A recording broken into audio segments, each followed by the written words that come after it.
Everybody. Good evening, everybody. Welcome to the platform of Young India Intensivists.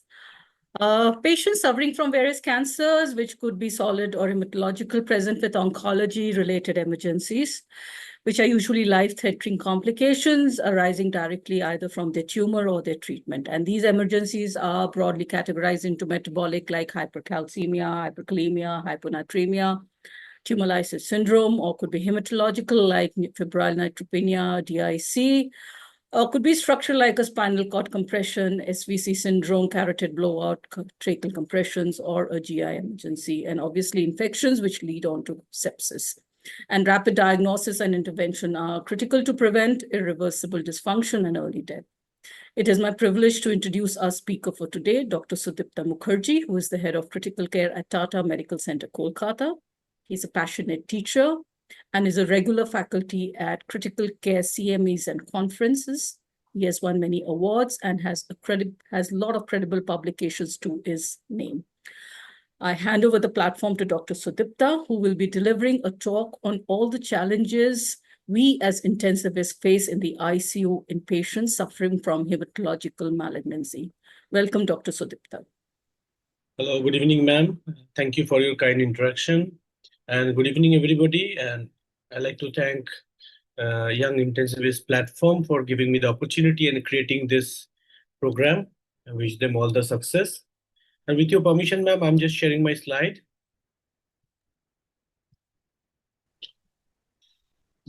Yes. I hope my slides are visible. Yes, slides are visible and you're audible also. Great. So again, good evening, everybody. So in the next 40-45 minutes or so, what we'll try to discuss about intensive care challenges in hemato-oncology patients. And myself working in a tertiary care cancer hospital, this is very routine things that we are dealing with that may not be that common for other intensivists who are working in medical surgical ICUs. So a certain level of understanding of the challenges that can be present with hemato-oncology patients while they're coming to ICU should be there. Yeah. So what we'll do, there are a lot of complications or challenges with which hemato-oncology patients may come to ICU. But according to the plan, what we'll do today, we'll try to focus on the neutropenic sepsis and associated pulmonary complications. We'll look into hyperleukocytosis and leukostasis, differentiation syndrome, and cytokine release syndrome. This will be today's main target, along with a significant focus on neutropenic sepsis. So we'll start with a case, a 60-year-old lady, diabetic, hypertensive, on telmisartan, known COPD or metered-dose inhaler like Foracort and Tioga, with oral steroid maintenance dose for intermittent exacerbation. He was diagnosed with an acute myeloid leukemia, planned for induction chemotherapy. Post-chemotherapy, patient was stable on some antifungal prophylaxis, but on day 7, patient developed fever around 100.4 degree Fahrenheit for 30 minutes. No other symptoms, so family initially ignored it. On day 8, higher fever spikes come with 101.8 degree Fahrenheit with shortness of breath, and now the patient was shifted to ER for further management. So on examination, patient was conscious, obeying basic commands. Room air saturation was 90%. Blood pressure 90/60. Has not passed urine over last 8 to 10 hours according to the history we got from the family member. So catheterization was done and it showed only 50 ml of high color urine. He was clinically dehydrated. Lab parameters shows hemoglobin of 8.2, total count around 100. Platelet 18,000, INR of 1.4 without any active bleeding.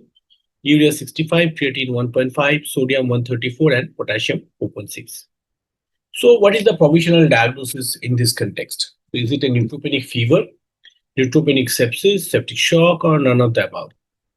So if you look into the present definition, it is basically neutropenic sepsis. Why? We'll come to that.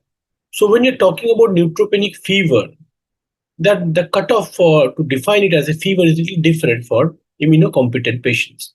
So by definition, fever is single oral temperature measured more than 38.3 degrees centigrade or 101 Fahrenheit, or a temperature of more than 38, that is 100.4, sustained over 1 hour period.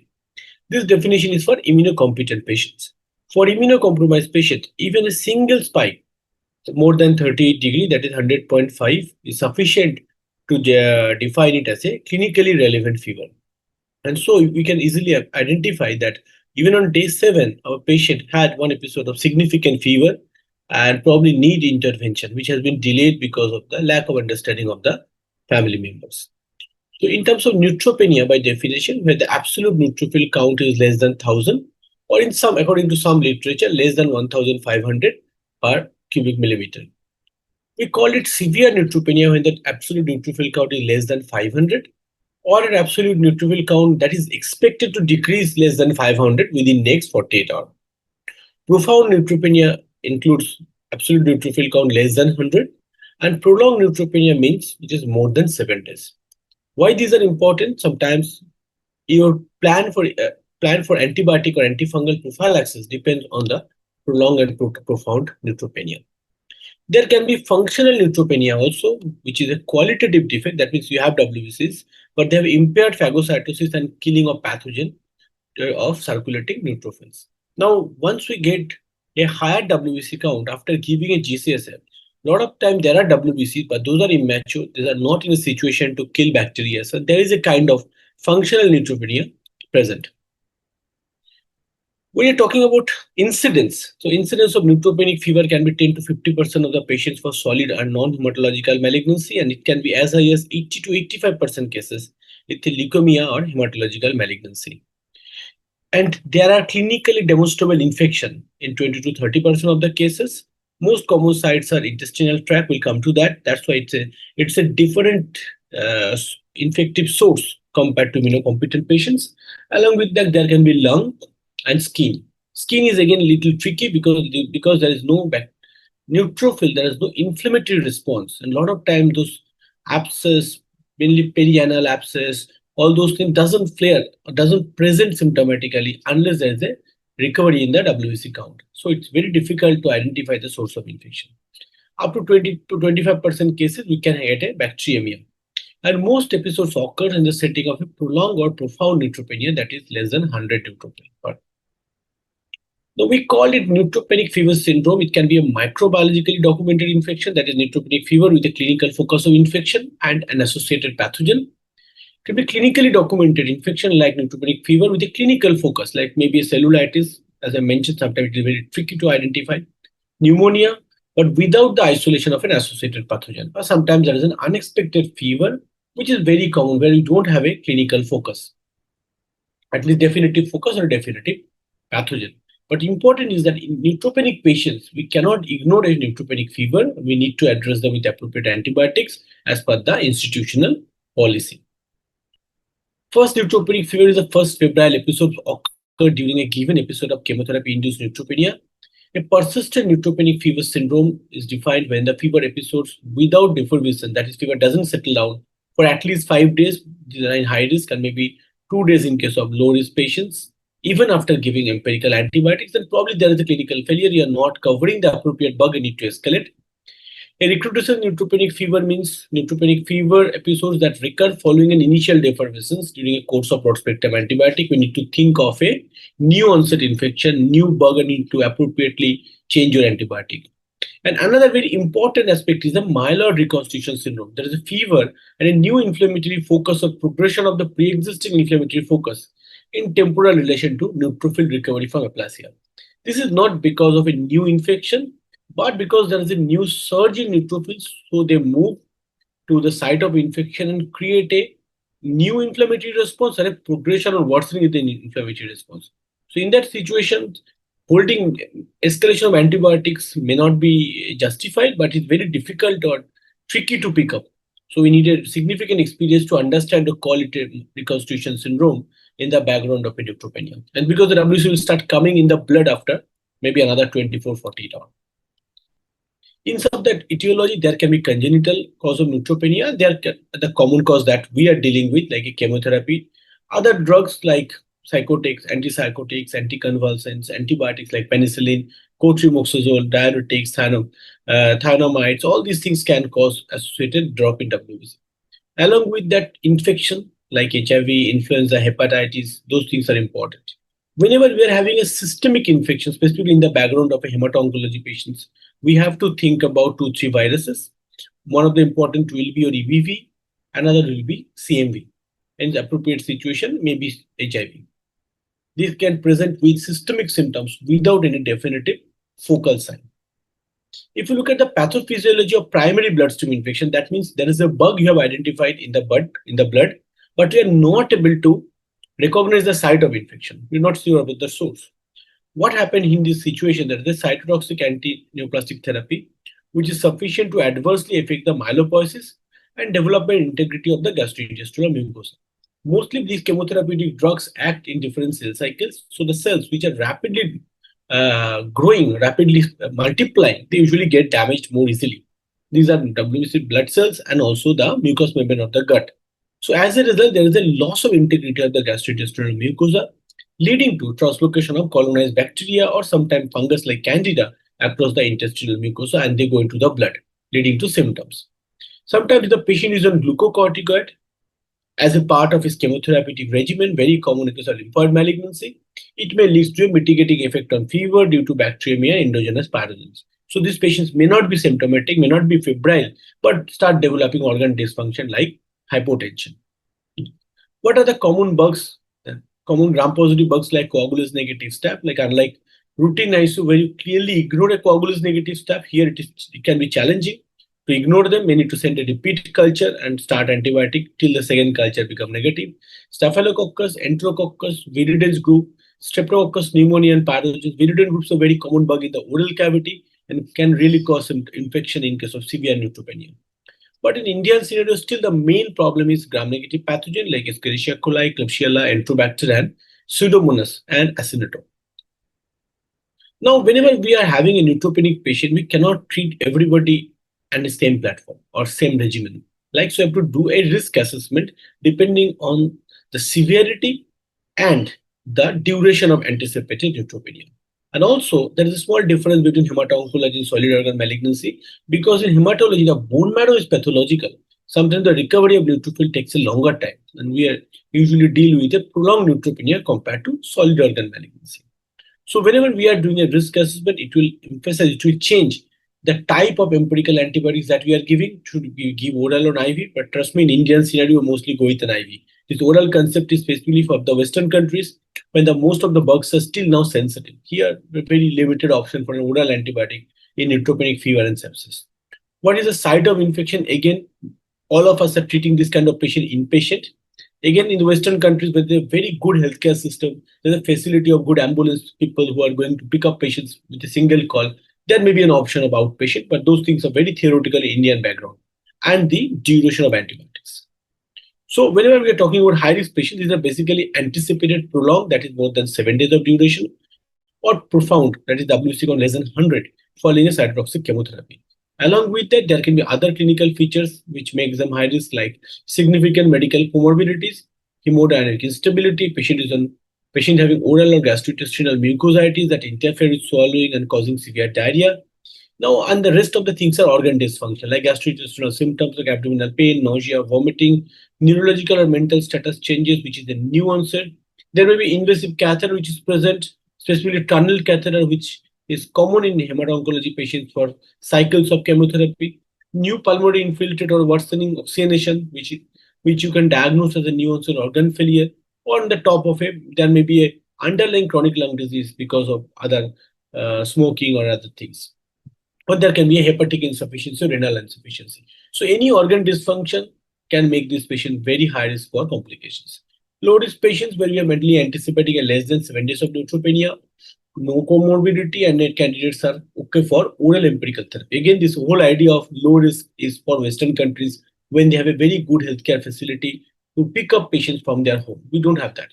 So there are different scoring systems which can be used, like Multinational Association of Supportive Care and Cancer Risk Score, when there are points depending on the burden of febrile neutropenia, absence or presence of hypotension, COPD, solid or hematological malignancy, history of fungal infection, severe dehydration on parenteral therapy, age, outpatient status, and burden of the febrile neutropenia with moderate symptoms. And depending on the scores, it can be divided into high-risk patients, MSCC less than 21, and should be initially admitted to the hospital, for empirical antibiotics if they're not already inpatient. And most of these patients probably are coming to ICU in Indian scenario, or low risk patients where the MSCCC score is more than 21. And they can be kept in outpatient, managed outpatient, as I mentioned, but very few people are doing that in practice. But the advantage is that this low risk patient is a very good negative predictive value. That means if the score is more than 21, there's a very little chance that this patient is going to have complications. There are other coding systems which show a better sensitivity and specificity. You can clearly see that is called clinical index of stable febrile neutropenia. The area under the curve is reasonably good. And again, there is a potential to use them depending on your scope or depending on your patient population at the facility that you are working in. Now, how to diagnose? So, there are patients are very high risk of sepsis because of neutropenia, leukemia, and prolonged hospital stay or repeated hospital admission for chemotherapy or complications, previous surgery, sometimes because of advanced disease, delay in ICU admission. People try to avoid oncology patients sent to ICU. Just they thought that there will be a higher chance of infection. So try to manage them in the ward. The understanding of organ support, all those things are not optimal with uh, hemato-oncology or oncology. So sometimes there can be really sick patient who is coming to ICU. Patient may be catheter or has been treated with multiple antibiotics and chemotherapeutic drugs. So when you are doing a clinical assessment, you have to elicit the new site-specific symptoms, information about antimicrobial prophylaxis, because there is a breakthrough infection on top of an antibiotic. Mostly the bugs were resistant to the present antibiotic, and you have to change it accordingly. Any infection exposure, anyone in the family having a documented infection, prior documented infection, pathogen colonization, because whenever there is a drop in immunity, the colonized bugs usually breach the mucosa and can give infection. So a lot of time in hemato-oncology neutropenic patients, our empirical antibiotic is decided on the basis of colonization pattern. There can be coexistence of non-infective cause of fever like blood drug administration and underlying comorbidities. Along with that, detailed physical examination is needed for careful search to detect subtle signs. Sites are most commonly infected, as I mentioned, skin, catheter site, bone marrow aspiration site, perianal area, oropharynx, including periodontum, alimentary tract, and lung and perineum.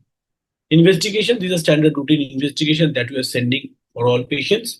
Blood culture has a significant importance because once you have something in the blood, you are pretty sure that this is the bug. So two blood culture sets usually detect up to 80 to 90% of bloodstream pathogen in critically, but more than three usually detect up to 96%. So the current recommendation is to send 2 to 3 sets of blood culture in sick patients. More than 3 usually doesn't help, as you can see. It is unlikely to increase the outcome. So along with the routine investigation, probably site-specific sample is very important from the site of infection, maybe sputum, sometimes bowel, urine stool, CSF, and skin. Chest X-ray, biomarkers, yes, CRP procalcitonin can be done, but again, just like any other patient, you have to follow that trend, and procalcitonin can be used to de-escalate antibiotics or to understand the severity of the prognosis or look at the clinical response. But again, single value doesn't have much contribution, and definitely doesn't have any role in diagnosis like any other septic patients. We can use QSOFA for to understand where we are supposed to treat this patient. But again, the present recommendation is that it's not a very good idea because it already indicates an organ failure. So it's a poor sensitivity. It's a very specific tool, but sensitivity is poor. And other limitation is that mental status changes may be independently from the onset of sepsis. Tumor-associated symptoms and complications can lead to a neurological deficit because of those abnormal electrolytes, hyponatremia, hypercalcemia. Platelet count cannot be used due to chemotherapy association of the tumor-related thrombocytopenia, and chemotherapy-induced elevation of bilirubin and creatinine may influence the SOFA score. So we can clearly see that SOFA score may not be a very good marker to monitor this kind of patient, but probably that's all we have at this moment. In terms of initial resuscitation, meta-analysis with a third large EGDT trial has shown that these patients, even though when the patients are immunosuppressed, this can be applicable. The protocol can be applicable in this group. Nearly 15% of those patients were immunosuppressed in the all three major EGDT trials like ARISE, PROMISE, and PROCESS, and there is no difference in the 1 bar bundle. Now, in terms of the biomarkers, as I already discussed, you can utilize them. That patient has been explored procalcitonin and interleukin 6. They give a trend if you monitor it, you can give about the outcome, but definitely a single value doesn't have much role. But they can be used in neutropenia also.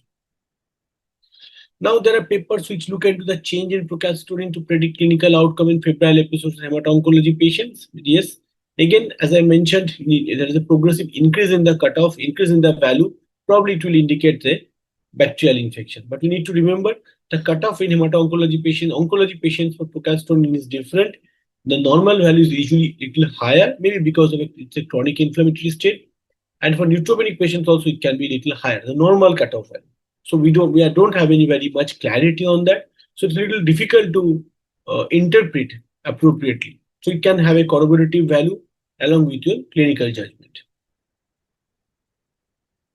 But yes, in terms of severity, it is a good predictor for assess severity, or also in terms of response to therapy. If procalcitonin is coming down, you are pretty sure the patient is responding with your empirical therapy.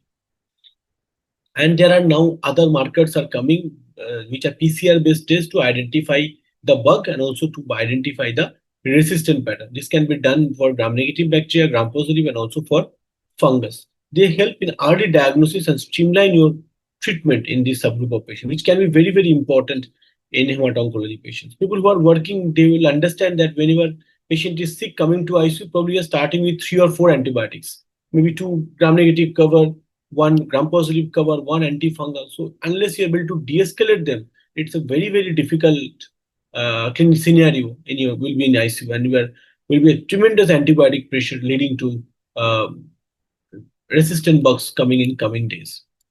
And we have to interpret them with caution, because as I mentioned, there can be tricky, there can identify the colonization. Sometimes it can pick up a very small commensals from the samples, non-sterile samples, and sometimes even after the patient's treatment, patient has responded, they can pick up the dead bacteria.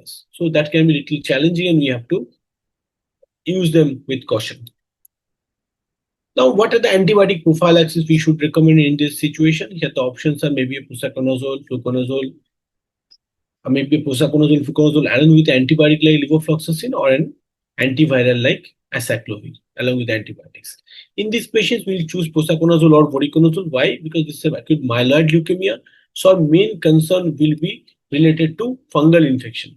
Now, I will discuss about the antibiotic, but if the patient has a lymphoid malignancy, in that situation, the treatment given to this patient, if it causes a damage to the lymphoid cell lineage, then probably we'll need prophylaxis against PCP. We'll add cotrimoxazole and HSV when we will add acyclovir.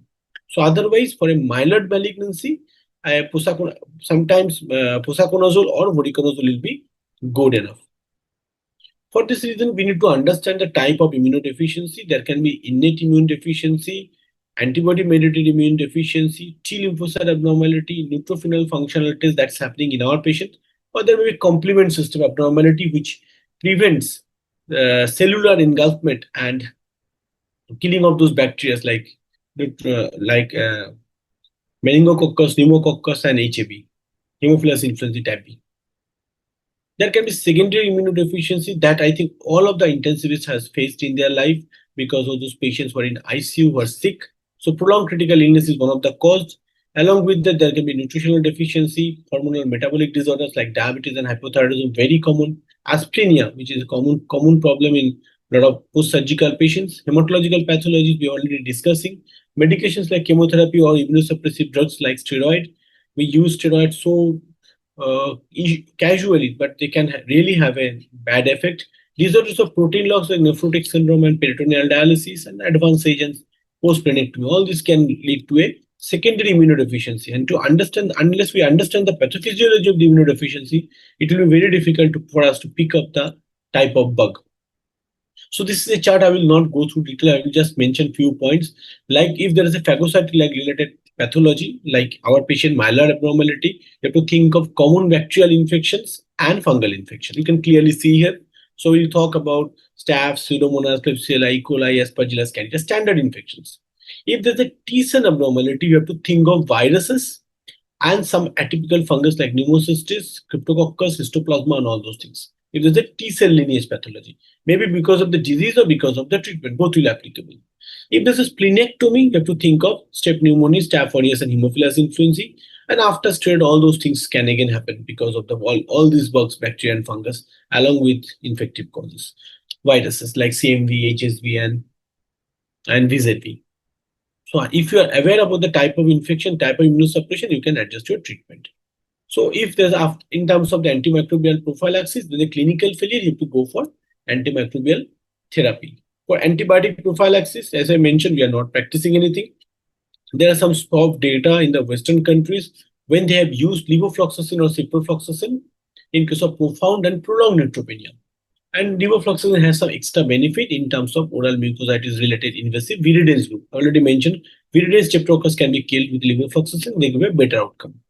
But this may not be applicable in Indian scenario because most of the bugs are resistant here, and eventually there will be clinical failure with another bacteria. So we are not practicing in our day-to-day. But yes, antifungal we are using. If you want to give a prophylaxis against candida, especially for allogenic transplant recipient, or those undergoing intensive remission induction or salvage therapy, we usually give fluconazole, itraconazole, voriconazole, or posaconazole. But if you want to give an invasive aspergillus infection prophylaxis, then the options are posaconazole or voriconazole. Posaconazole is a more standard practice. It should be used for pre-engraftment allogenic or autologous transplant recipients or patients who have prior aspergillus infection. There can be a resurgence after the chemotherapy or anticipated prolonged neutropenia like our patients. Myeloid leukemia patients take at least 2 to 3 weeks for their WBCs to come back. But if the patient is solid organ malignancy where the risk of antifungal prophylaxis is less, that is the neutropenic duration is less than 7 days, we usually avoid them. They are considered low risk patients for fungal infection and no prophylaxis is needed. Antiviral prophylaxis I already mentioned. Lymphoid malignancy, always think of an antiviral prophylaxis.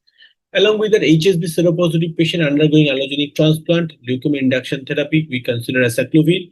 There can be a clinical laboratory evidence of active viral disease. So respiratory viral testing for influenza, parainfluenza, adeno, chest X-ray. Look for upper respiratory tract symptoms because eventually they may worsen, who can develop a lower respiratory tract symptoms. Yearly influenza vaccine with inactivated vaccine is a must. Optimal timing of the vaccine before 7 days of chemotherapy or 2 weeks after chemotherapy. Influenza virus infection, you can give it neuraminidase inhibitors if the infection strains are susceptible. Routine treatment of RSV is not needed, but sometimes we give RSV treatment in very rare cases, severe immunocompromised patients with a ribavirin. But the drug is also toxic, can suppress bone marrow further, so that can be a challenge. What will be empirical antibiotics? It will again depend from unit to unit, but you need to know what are the bugs you need to cover. For our unit, we usually use meropenem. Why? Because at least 70 to 80% of our bugs are ESBL producer. And in that situation, it will be very risky after the Marino 2 trials to treat ESBL without meropenem, with piperacillin tazobactam. So for neutropenic patients, what first choice is carbapenem if the patient is septic. That means hypotension in organ failure, not neutropenic fever. So empirical antibiotics will depend from unit to unit. It depends on the risk status of the patient, high risk or low risk, on localizing sign of symptoms of infection like pulmonary infiltrate or cellulitis, trend in the epidemiology of the pathogen causing infection in neutropenic patients, local and even individual patient pattern. If the patient is heavily colonized with different MDRO bugs, probably it is better idea to start with the broad spectrum antibiotics. The options are cefepime, carbapenem, piperacillin, tazobactam. Other antibiotic options are aminoglycosides, fluoroquinolones, and gram-positive cover like vancomycin. You need to remember that if you're using vancomycin, better to follow the therapeutic drug level. Along with that, there can be aerobic gram-positive cocci cover in some situations, either with the vancomycin or with the teicoplanin. If we are suspecting a catheter-related infection, skin soft tissue infection, pneumonia, specifically lobar pneumonia, or if the patient has a hemodynamic instability. In this situation, better to give a gram-positive cover also. That is staph cover. So empirical antibiotics, we need to broaden it if the patient's condition is unstable, like shock or organ failure, hypoxia on requiring BiPAP or ventilator, or if the patient's blood is showing some positive resistant bacteria. That is one. For risk factors, it can be previous infection or colonization, history of immediate type of hypersensitivity reaction with penicillin. You have to fall back for ciprofloxacin, clindamycin, or aztreonam vancomycin as a profile empirical therapy. But we all know that penicillin cross sensitivity, hypersensitivity of penicillin with carbapenems are very less than 1%. So you can confidently use meropenem in this group of patients with a keep an eye on any reaction. Oral empirical treatment is an option for Western countries. For us, we usually do not do it. An outpatient, as I mentioned, again, this is not a great practice in Indian scenario. Now, if you compare the outcome of beta-lactams are the most potent antibiotics. So they give a best clinical outcome. So whenever you want to, we have an option to treat, and you have a beta-lactam option as a treating drug, use that. So all-cause mortality was showing even with the monotherapy of beta-lactam compared to beta-lactam plus aminoglycosides. And broad spectrum beta-lactam has been compared with a narrow spectrum beta-lactam and aminoglycoside like piperacillin, tazobactam, and amikacin against carbapenem. Some people has used it as the meropenem sparing therapy, but that can be little tricky and need to have close monitoring on those patients and very low threshold to escalate them. Cefepime, we are not using it. There's a high clinical failure with neurological toxicity. Not a good idea to use cefepime in this group of patients. These are the conditions when you need to give a gram-positive curve. We already discussed hemodynamic instability or shock, lobar pneumonia for sure, positive blood culture with a gram-positive bacteria. If the patient has a cons, it is better idea to start antibiotic, send repeat culture. If this repeat culture is negative, you may hold and the patient is doing better. You can stop gram-positive cover, but if the repeat culture is also positive, we need to continue. Skin soft tissue infection, catheter-related infection, colonized with staph, and severe mucositis. These all patients need a gram-positive cover. This is a flow chart. So whenever there is a neutropenic fever, you divide them into low risk and high risk. And for low risk, you have to admit them. In Indian scenario, don't try to treat them on an outpatient basis. And keep them in the ward, monitor for deterioration, try to identify the source like GI tract or respiratory tract. The inflammatory response will be very poor. Start with the broad spectrum antibiotic according to the institutional protocol and look for any organ failure and clinical response. If the patient is getting better, probably your antibiotics are working. In terms of antibiotic escalation, for hematological malignancy, empirical antibiotics, and for median response is usually 5 days. For solid organ malignancy, it is usually 2 days. Most important, as I'm repeatedly mentioning, look for organ failure, look for worsening organ function. And you can do that with a SOFA score. Persistent fever alone is not a very great indication to escalate antibiotics because then you will have no end. And as I mentioned, when the WC start coming back, there will be recrudescence type of fever. And empirical vancomycin for persistent fever has shown no benefit. Duration of antibiotics, what we usually practice, febrile for +2 days and better if the marrow recovered or start recovering. But even in neutropenic patient, prolonged neutropenia, standard duration of antibiotics shown good clinical outcome. A lot of people believe that till the WC count comes back, we need to continue antibiotics. It's not like that. 7 to 10 days of antibiotic, even in a neutropenic patient, works very well with minimum clinical failure. And if the patient is not responding, don't hesitate to do further aggressive investigations. Do a CT and MR to identify the source, take a biopsy, send more cultures, review your antibiotics, whether these are appropriate according to the empirical anticipated box or not. And you may need to broaden your antimicrobial coverage in case of hemodynamic instability. But sending further investigation is very important. And in this group of patients, if you have a procalcitonin done, can be very helpful to guide your treatment. So this is the same thing that I have mentioned. This is in a protocolized way. You start with initial treatment, day 1, then follow up, patient is responding or not responding, new onset organ failure. Go with a goal-directed therapy if the patient is hemodynamically unstable. Try to identify the source of infection like upper respiratory tract, lower respiratory tract, periodontal area, skin, GI tract. And if there is an organ failure, try to treat them more aggressively compared to other patients. Antifungal, again, and most importantly, here we will focus on the respiratory complications, which is the most common fungal infections after Candida in this group of patients. So whenever we are talking about empirical antifungal therapy investigation of fungal infection, we should consider if the fever is for more than 4 to 7 days, even after appropriate antibiotics, or the duration is more than 7 days. If the patient is on anti-Candida treatment, like fluconazole, and the patient has a myeloid malignancy, and there is the respiratory symptoms developing, please change to an anti-mold antifungal prophylaxis. And preemptive antifungal therapy is another alternative. The concept of preemptive antifungal therapy means along with risk factor, clinical signs, there may be a non-culture test, like maybe a biomarker, maybe a radiology that can help. Now it all depends on the institutional practice. Some people prefer empirical therapy, that means clinical finding plus risk factor. Clinical finding of fever, respiratory symptom, and risk factor. Some unit who have the facility go with a preemptive antifungal therapy. That means patient risk factor and non-microbiological test, non-culture test, like maybe a beta-glucan or a galactomannan or a CT scan which showing a ground glass, nodule with a ground glass. In that situation, they start antifungal therapy. Like in this patient, the patient has a respiratory symptom. You can clearly see there are multiple large nodules with some ground glassing around it. It's very strongly suggestive of a aspergillus pneumoniae in our patients.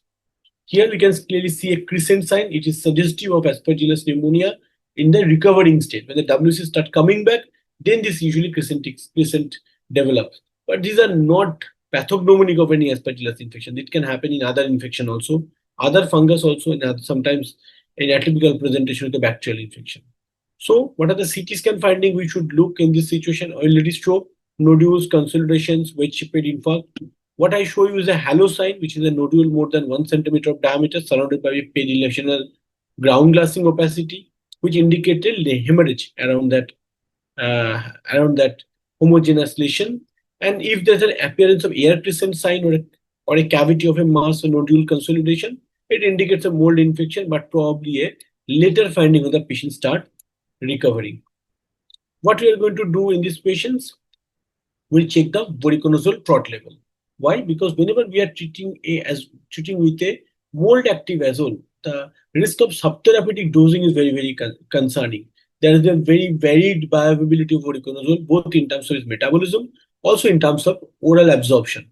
So in that situation, it is strongly recommended to follow voriconazole blood trot level. The trot level means before giving the medicine to the patient and try to adjust your dosage.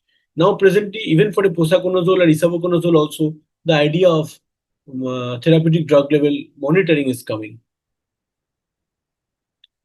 So these I will skip. These I already have mentioned. There are some other things also which is important for hemato-oncology patients. In post-intensive induction chemotherapy, there are some structural modifications also needed. So suppose for a use of HEPA filter, laminar flow, negative pressure, and minimum number of airflow. So this is called protected environment. What are the things are recommended? High efficiency particulate air filter, which is strongly recommended for post-transplant patients, but sometimes it also can be considered for high risk neutropenic hemato-oncology patients, specifically post-induction chemotherapy of AML. Laminar flow, that is the air is flowing from one direction from the center of the room and going towards the sides, so that it usually helps us to prevent bacterial viral infection to the patients. Positive pressure room, that means the pressure inside the room is higher compared to the outside. So always air will flow in from inside the room to the outside rather than outside in. So the risk of infection will be less. And the minimum number of air exchange per hour is needed. The cutoff is usually 12, but sometimes most of the units has a higher number, like we follow usually 16 to 20. Adjuvants, what are the adjuvant therapies? One of the things very common, that is GCSF, right? Granulocyte colony stimulating factor. And if you look at the indication, if it is more, if the chance of what are the situations when you use GCSF? More than 65 years, previous episodes of febrile neutropenia, advanced disease, serious comorbidity, poor performance status, female gender, hemoglobin less than 12. And if the risk of neutropenia, febrile neutropenia risk is less than 10%, we usually do not use. But if you look at the IDSA recommendation, it is not recommended for treatment of established fever and neutropenia. What is the data? There are 10 RCTs. When they have been used prophylactic granulocyte, with a significant, they found that there is no significant benefit. But we need to remember that whenever we are trying to increase the number of WCs, mostly these WCs are not very functional and they are unlikely to help our patients because they are not functionally good WC.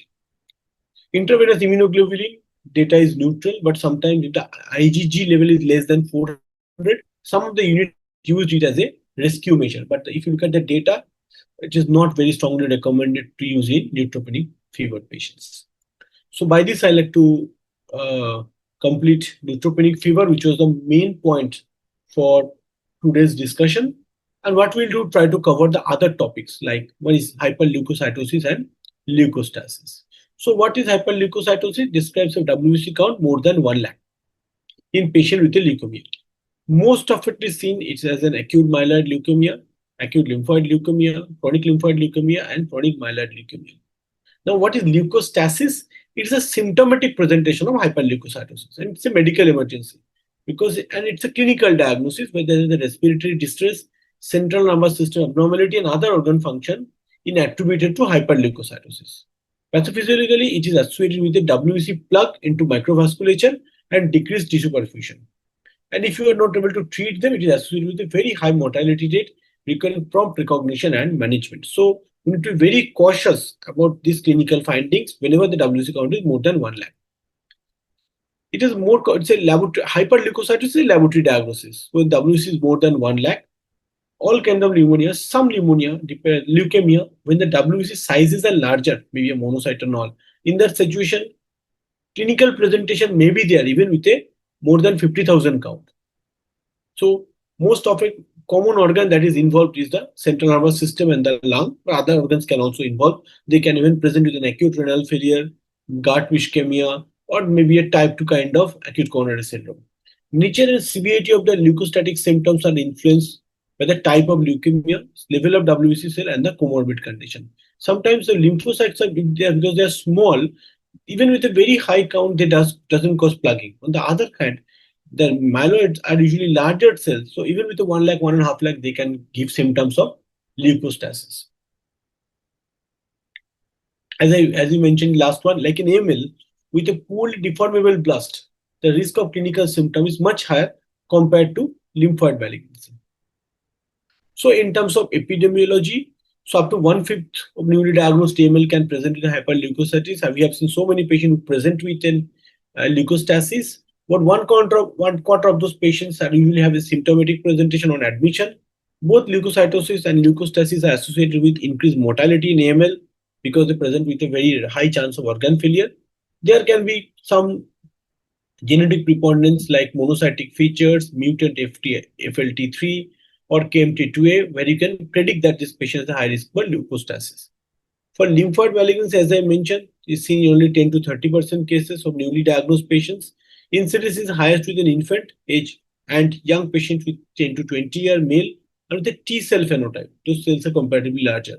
Leukostatic symptoms are rarely associated with leukostasis in ALL. As I mentioned, these are mostly small cells. In case of chronic lymphoid leukemia, significant proportion of those patients present with a leukostasis and leukocytosis. Chronic myeloid leukemia, similar thing. They usually present with a very high WBC count because they are not symptomatic to begin with. What are the other contributing factors along with the high number of WBC, type of percentage of the blast cell, increased blood viscosity, and there is a endothelial damage. So it is due to increased blood viscosity that causes a large population of leukocyte blasts which are not deformable or less deformable compared to a mature leukocyte. So they plug all these rigid cells develop microcirculation compromise and impending blood flow and organ dysfunction. And eventually, this leads to local hypoxia, which exert the higher metabolic activity of the blood cell, excessive cytokine production, and additional molecule, and the whole cycle become a vicious cycle. Along with that, there will be endothelial damage, and subsequently hemorrhage, local hemorrhage lead to the hypoxic insult in these patients. So clinical feature, as I mentioned, mostly look for end organ effects, and eventually CNS symptoms like visual change, headache, dizziness, tinnitus, gait instability, confusion, somnolence, and occasional coma. We have a high index of suspicion to pick them up. Increasing risk of intracranial hemorrhage can be there mainly because of a reperfusion injury. It happens when you start treating those leukemia.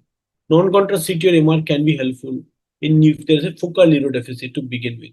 Respiratory symptoms like dyspnea, hypoxia to begin with, along with diffuse interstitial and alveolar infiltrate, they may present like an ARDS. Specifically after treatment, you start treating them, all those cells start releasing cytokines, and the organ function failure become more and more obvious.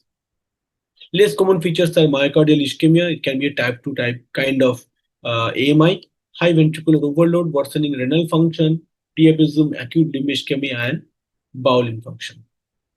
Diagnosis of hyperleukocytosis is a laboratory diagnosis, and leukostasis is a clinical diagnosis in the appropriate context. Within the background of a common clinical feature, you have to have a very high risk of suspicion. Very rarely you go up to biopsy. Mostly we start treating them and look for clinical response. And also along with that, there can be drop in platelet count, there can be DIC. All those patients, because of high WBC load, when you start treating them, sometimes they present with a tumor lysis syndrome, hyperkalemia, and all those things. So you have to keep on treating these symptomatic complications in this group of patients. Management is mainly treatment of the underlying malignancy and give supportive care. So most common setting of leukostasis is AML, as we discussed. Sorry. And I just need 1 minute at least to have some water.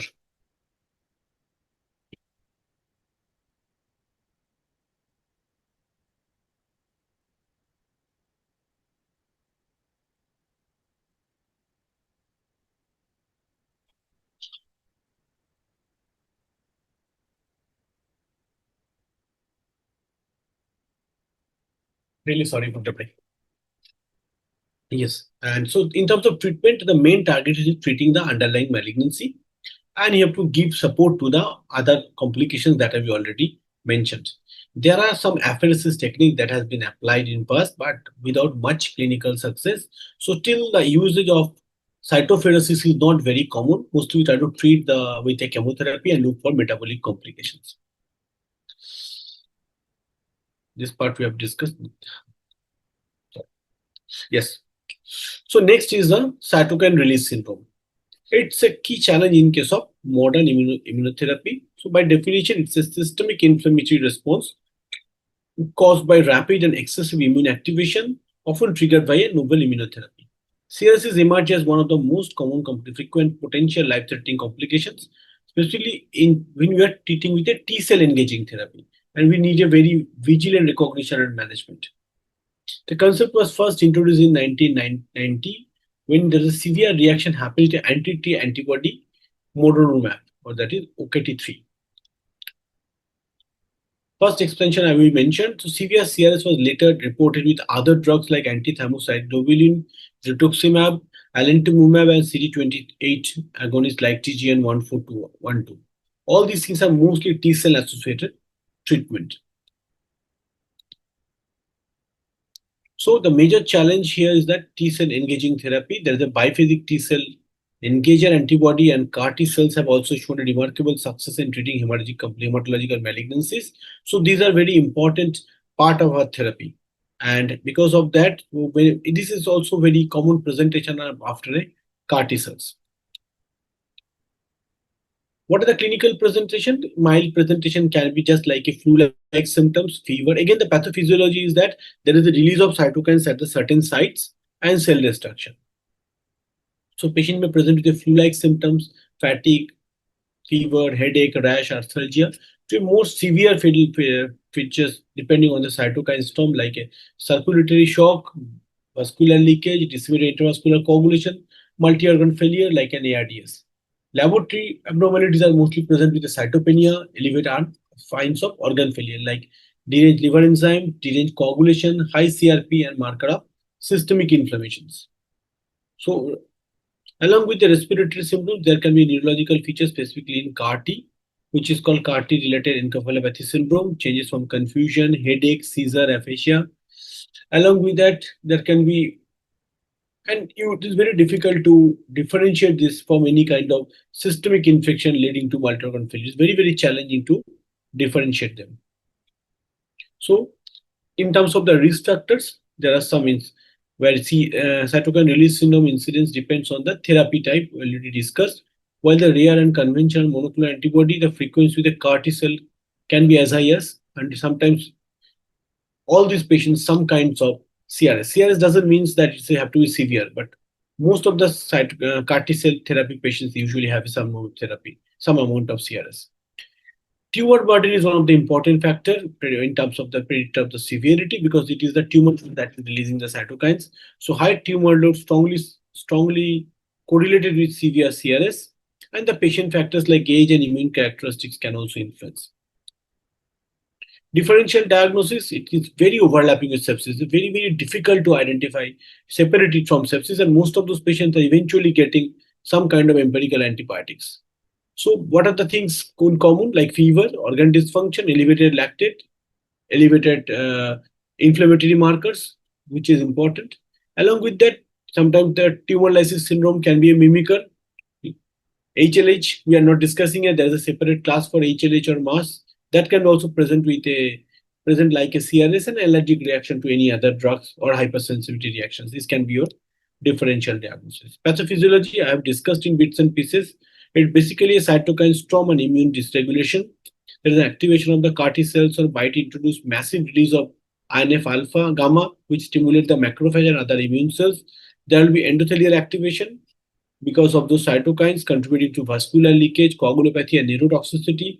Cytokine amplification because of this activated macrophage leads to interleukin 6, TNF alpha, interleukin 10, fueling systemic inflammation and tissue injury. And role of IL-6 is very, very important. That's why some of those patients are usually treated with an IL-6 inhibitors in desperate situations. In terms of management, diagnosis is the most important, and IL-6 blocker, as I mentioned, tocilizumab is a gold standard, but you have to be very sure that it is because of cytokine release syndrome and not because of infection. And corticosteroid reserved for refractory cases or neurotoxicity. Neurotoxicity, corticosteroid is a drug of choice. But most of those patients luckily have a mild CRS, and we can manage symptomatically just by giving antipyretics, fluid, and empirical antibiotics as a prophylaxis. And there are other emerging therapies are coming, like TNF alpha blocker, interleukin 1 receptor inhibitor, and cytokine adsorption techniques. Like some of the CRS patients we have used, which is called cytosorb adsorption technique. It's an extracorporeal circuit. When the blood is going through the filter, all the cytokines are get absorbed on the filter from a certain size range, like 10 to 40 Dalton. They usually get adsorbed to the filter and the cytokine load decreases. It's a kind of supportive therapy till the cytokine storm settles down.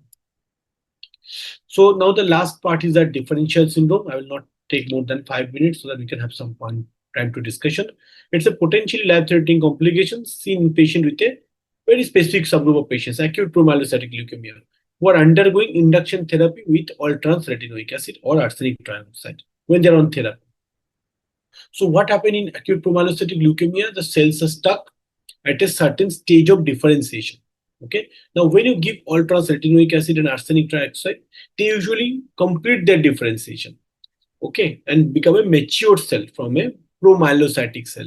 And during that time, there are some complications that develop. That's why it is called differentiation syndrome. Clinical features include unexplained fever, edema, respiratory distress, pulmonary infiltrate, neuropericardial effusion, hypotension, acute renal failure, and coagulopathy. Historically, if you look at the historical note, it is initially called retinoic acid syndrome, and the term differentiation syndrome was first described in 1990. Incidence can vary from 2 to 27% in different studies. So in a lot of time, what happened that in these patients, they start with an Maitra or arsenic trioxide. Sometimes the patient is sick in acute condition, acute leukemia. They also add idrarubicin. How to differentiate or how to diagnose? It depends by the presence of more than 2 to 3 signs of moderate differentiation syndrome or 4 signs of severe differentiation syndrome. What are the findings? Dyspnea, fever, edema, hypotension, pulmonary infiltrate, and renal failure. Overall frequency I mentioned can be as high as 25%. Median onset usually 12 days after starting the treatment. Severe differentiation syndrome appears earlier, usually 6 days, but it has been reported to start even within 2 days. We have seen patients when the differentiation syndrome started within 2 days. This is a bimodal pattern of distributions, 2 major peaks, first weeks and the third week. When you are comparing the moderate and severe cases, for severe cases, dyspnea, pulmonary infiltrate, unexplained fever, edema, pleural effusion. Moderate differentiation syndrome usually similar symptoms but with less severity and manageable without any gross organ support. To understand the severity, they usually depending on the amount of WBC, number of WBC cells, serum creatinine, sometimes with an FLT IgG mutation, macrogranular Fab subtype, and male sex. In this situation, it is expected to have a severe risk. On the other side, there are other independent risk factors like along with WBC like serum creatinine. Initial treatment is a high dose of dexamethasone, maybe up to 10 milligram twice daily. Discontinuation of Maitra if the symptoms progress. But we need to remember some kind of chemotherapy have to be started as early as possible. But otherwise, the disease will flare up. We have to continue the other supportive measures like diuretics, dialysis, mechanical ventilation, depending on the support. These patients are very prone to develop coagulopathy and bleeding. So we have to give a very aggressive transfusion support in this group of patients. Otherwise, a lot of these patients can have a massive bleed.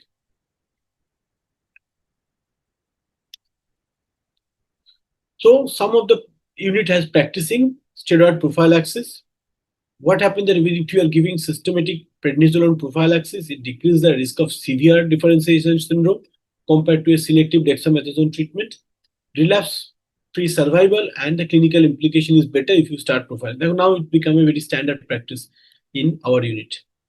So to conclude, in this site, differentiation syndrome occurs in nearly 1/4 to 25% of APML. After atrabase regimen or arsenic trioxide based regimen, risk adaptation is important, high risk of suspicion is important, and prophylactic corticosteroid has a role to reduce the severity of differentiation syndrome and have a better safety profile and to start treatment, primary treatment as early as possible. So by this, I think I'd like to conclude. I have already consumed nearly an hour. I'll be happy to take any question. Thank you. Thank you, Dr. Sudipta. That was extremely extensive, very detailed, and I think you've actually covered a lot. But since it's a very long topic, there are lots of things involved. I know you've covered everything that I have, a few questions that I have. This thing because I can't see any questions in the chat box. But just to close a few topics, there's something I would like to just request you to kind of just put it together. Sure. That if you could just summarize what, you have a patient, say for hematological cancer who comes neutropenic to you, what will your instructions to your residents be? What labs should they chase? What investigation should be sent upfront? And over the next 48 to 72 hours, what are the changes and what parameter changes, clinical parameters will you be telling your residents to follow up? Yes, thank you, ma'am. So I've already mentioned about the investigation. These are mostly routine CBC, electrorenal function, liver function test and all. But more important is that what is the reason of this patient coming to ICU? We have to identify the underlying pathology and we have to rule out the associated infection. On top of that, what is hematological malignancy or solid organ malignancy? What is the anticipated time frame for the resolution of the WBC, improvement of the WBC? Those are very, very important. So these are the parameters we need to monitor. Sometimes when the WBC is coming back, these patients has fevers, so we should not be confused and start new or escalation of antibiotics. In this situation, organ failure is very, very important. We need to monitor the organ function, whether objectively with a SOFA score, whether by your support to the organ, we can do both. That is very, very important to decide should we escalate our antibiotics or not. And as I mentioned, because they don't have WBC, obvious inflammatory response may not be there. If someone may not have very much significant respiratory symptoms, even with a pneumonia or a local site plain and inflammation, even with a skin cellulitis and soft tissue infection, because they don't have a WBC to generate inflammation. Those things will come when the WBC comes back. It is very, very important to have a detailed clinical examination and exposing the patient fully to look at all the sites, specifically perineal area, which sometimes we miss to identify as a source of infections. So what do you think does GCSF have any role in an intensive care setting? I think GCSF we all are using in our practice, but if you look at the data, it shows that it decreases the duration of neutropenia, but it doesn't improve the overall mortality or overall ICU outcome. So it depends on from unit to unit from practice. Yes, but it also has its own problem. But if there is a sudden rise in WBC count, there can be a worsening in the organ failure because of that inflammatory cascade. So that we need to be very aware and we be cautious while stopping it. And once you give GCSF, WBC start improving, so then you don't know, you cannot interpret the WBC with infection. because we don't know how much it will go up. That's a very tricky thing.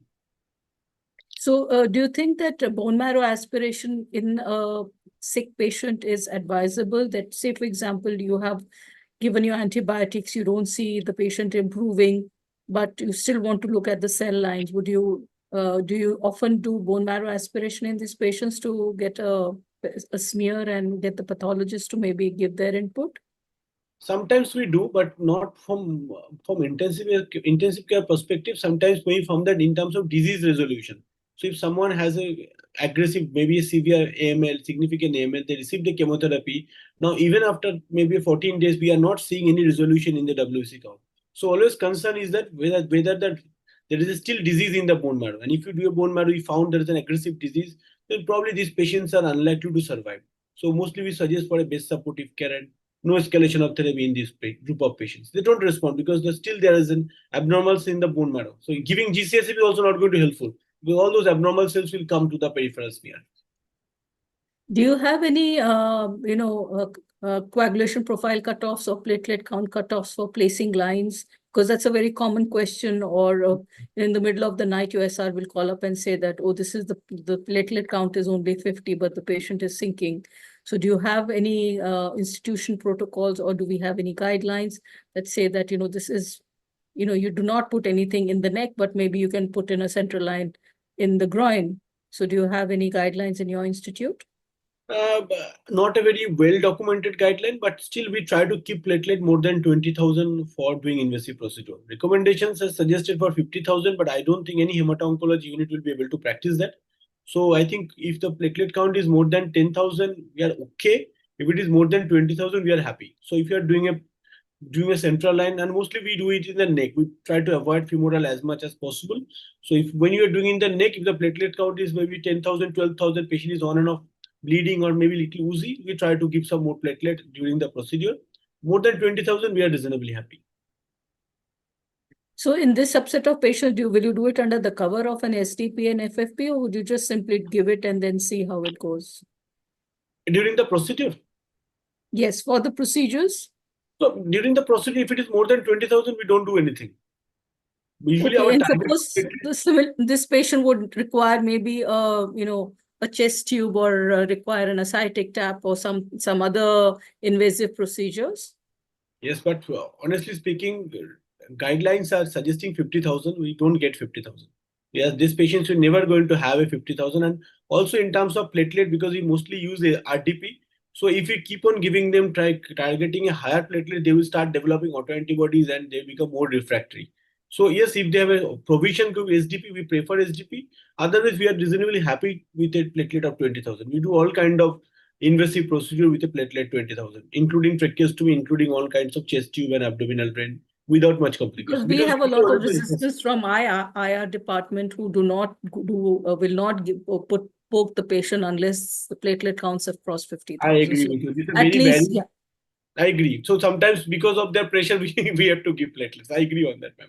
Okay. So similarly, as far as all this subset of patients who come with coagulation problems and they also may have ARDS, are you comfortable proning this subset of patients if they're coagulopathic? Yes, yes. Yes, we are very comfortable. So at least in the presently for an ARDS or hypoxic respiratory failure, we have enough very strong data in favor of proning, and we are safely proning our patients. There are some very good videos of any NEGM. We can follow that. Those are very safe. It's a very safe technique if we can do it properly, and we are doing it without much complications. We have very low threshold to prone even with a coagulopathic patient. Okay, just to complete the topic, we know that some of these patients have very poor prognosis. Do you have a palliative team involved when it comes to patient counseling and end-of-life care? We do. We do. As I mentioned, suppose for the patient post chemotherapy neutropenic with their bone marrow and find that there is a significant disease burden in the bone marrow, probably we as will suggest for a base supportive care. We try to involve the palliative care team, and along with the primary team and intensive care team, we discuss with the family and make them understand that whatever we do, because the disease is not under control, these patients are unlikely to have any outcome. And now, depending on the Indian scenario very well, some people agree, some people doesn't agree. And so we try to find out a middle path. We keep on discussing, maybe every alternate day, try to show them that nothing is working for our patients and better to let the patient go with dignity rather than stretching it for without any with a futile outcome.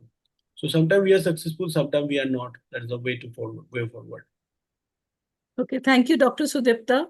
And I think on behalf of Dr. Sudipta also, I thank Dr. Tapesh Bansal for giving us this platform for this discussion, which is very, very important and possibly can also, and I think Dr. Sudipta has done full justice by having worked in this kind of a subset. Not everybody has that kind of an expertise and sees these patients very regularly.